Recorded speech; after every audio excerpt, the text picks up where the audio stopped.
कि कौन कितना जानते हैं, फिर भी अपने मन से लोग फानते हैं, लेकिन ये जनता है सब जानते हैं। यही नहीं, अनुपमा यादव जो अच्छा गाती हुए भी गोलू राजा इस छोटे कलाकार का सम्मान करती है। क्यों? मैं वैसा संत हूँ जब तक गोलू राजा हाथ ना फेरे ले कोनो जानी पास ना हो।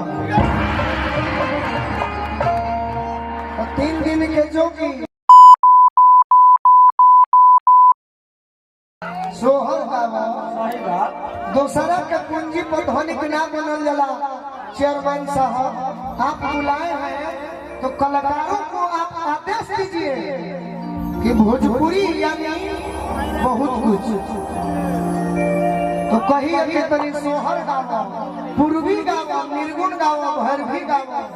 भरत शर्मा के कुछ बात कहो तो जानो कर कि जादव जी लोग भाई आई तो सभे मुर्गे बा। चेयरमैन साहब हर बात में बाड़ो कि जानो करन के मंच के कैसे संभालना तो तनी ढंग से कहो। दूसरा के पूंजी पर धनी को जान बनाओ निशा उपध्या तारा बुझात नहीं कि तू के करा के छेड़त है काय के से अरे छेड़बो तो छोड़ब ना, छोहड़ा जैसन छोड़ा दे आ छोट जन मुझा मिसाइल हो ये निशा जरूरत पड़ी तो पानियों में आग लगा। अंकित बबुआ मगध के साथ लड़ा।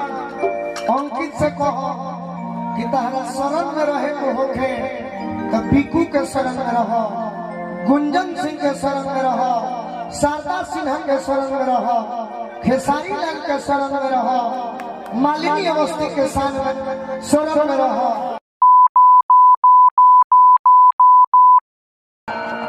इसको क्या आता है? आप लोग जैसे श्रोता हैं ऊपर में आगे बढ़ा देते हैं। कोई ऐसा शख्स यहाँ जुटा हुआ है जो कहे कह रहे निशा जी थोड़ा पूर्वी सुनाइए, थोड़ा सोहर सुनाइए। तो लगो करो हमारे पे बोलेंगे।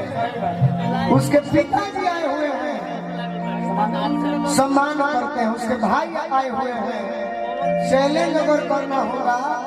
इसके पिताजी नहीं गा पाएंगे लेकिन मेरे पिताजी कह सकते हैं कि आदमी के आदमी से तनिको ना प्यार बा जेकरा पास पैसा नहीं खे निपटे ना। मेरा भाई अभी आया हुआ है, 2 लाइन गा देगा।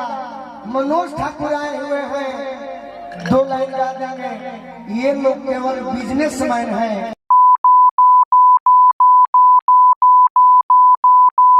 ये लोग आप सीखिए, इसको पता नहीं है कि किसको छेड़ रही है। लालू यादव को छेड़ रही है तो लालू यादव जेसीबी मशीन है। जेसीबी हमने के हो नोचब जानू तो भर में जीवन लाल आई एगो सोहर सुनी होली सुनाई। मात्र 4 गीत। अगर आप लोग अपने आप को सच्चा इंसान, सच्चा श्रोता मानते होंगे तो गलत सही क्या कहना आप तो जनता है सब जानते हैं। फिर भी आप गलत सही का परिणाम आपको देना।